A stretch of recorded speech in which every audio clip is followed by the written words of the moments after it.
আসসালামু আলাইকুম। প্রিয় শিক্ষার্থী বন্ধুরা, এখন আমরা আরো একটি চ্যাপ্টার 5 এর যে কোশ্চেন আছে অর্থাৎ মূল বইয়ের যে কোশ্চেন সেটার সমাধান দেখব। তো ভাইয়া দেখো এখানে একটা প্রথমে উদ্দীপক দেয়া আছে। তো উদ্দীপকে একটা আমরা প্রোগ্রাম দেখতে পাচ্ছি। সেখানে কিন্তু একটা প্রোগ্রাম দেওয়া আছে। আমরা এই প্রোগ্রামটার সমাধান করার চেষ্টা করব। তো এই হচ্ছে আমাদের প্রোগ্রামটা বা সফটওয়্যারটা। তো এখান থেকে ভাইয়া দেখি আমাদের কি কোশ্চেনগুলো করতে বলছে।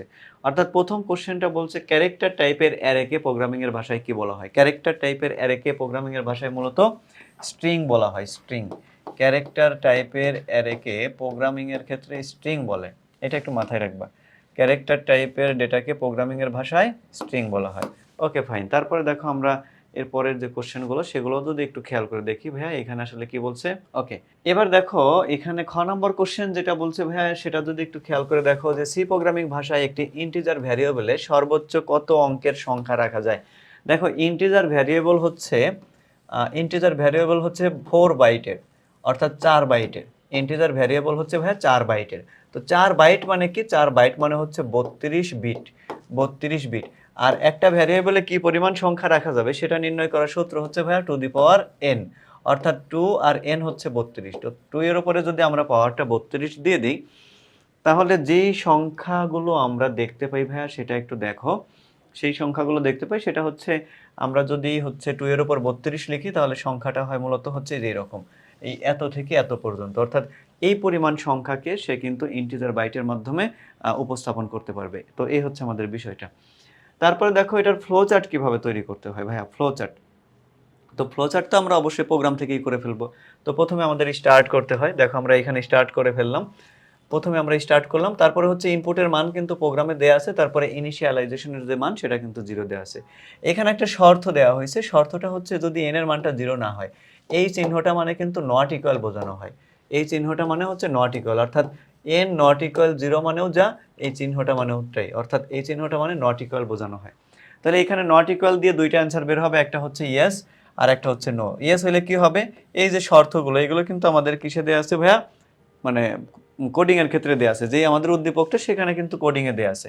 তারপরে হচ্ছে এই শর্ত প্রয়োগ করবে, তারপরে এখান থেকে এটা বারবার ঘুরতে থাকবে লুপের মতো, বারবার ঘুরতে থাকবে। আর যদি নো হয় তাহলে ডিজিটের মান প্রদর্শন করবে এবং ইন করবে। দেখো এখানে কিন্তু তুমি যদি শর্তগুলো দেখো ভাইয়া, দেখো এখানে খুব সুন্দর মতো শর্ত কিন্তু দেয়াই আছে।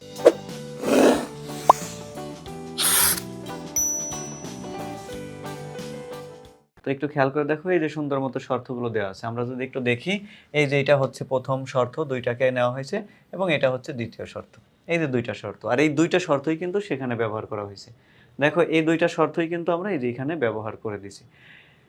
ওকে ফাইন, এই যে দুইটা শর্ত আমরা এখানে ব্যবহার করছি। এবার দেখো লিখিতভাবে নিম্নলিখিত উদ্দীপকের প্রোগ্রামটি পরিবর্তন করলে n এর অঙ্কগুলো সঠিকভাবে আসবে কিনা, অর্থাৎ গ নাম্বার যে আমাদের বা সমস্যার সমাধানটা সেটা একটু দেখো। তাহলে আমরা ইন্ট লিখছি এখানে, মানে এটা হচ্ছে মূলত ইনপুট। তো ইনপুট নেওয়ার পর আমাদের পরিবর্তনটা কি হয়েছে, প্রোগ্রামে কিন্তু n এর মান 0 দেওয়া আছে। তো প্রোগ্রামে দেওয়া আছে n এর মান 0, তো 0 এর পরিবর্তে আমরা কত লিখছি, n এর মান হচ্ছে 8। n এর মান কিন্তু ভাই 8 লিখছি। ওকে, তারপর আমাদের শর্তটা কি, যে n এর মান নট ইকুয়াল 0, মানে n এর মান যদি নট ইকুয়াল 0 হয় তাহলে কি হবে, এই যে শর্তগুলো চেক করবে।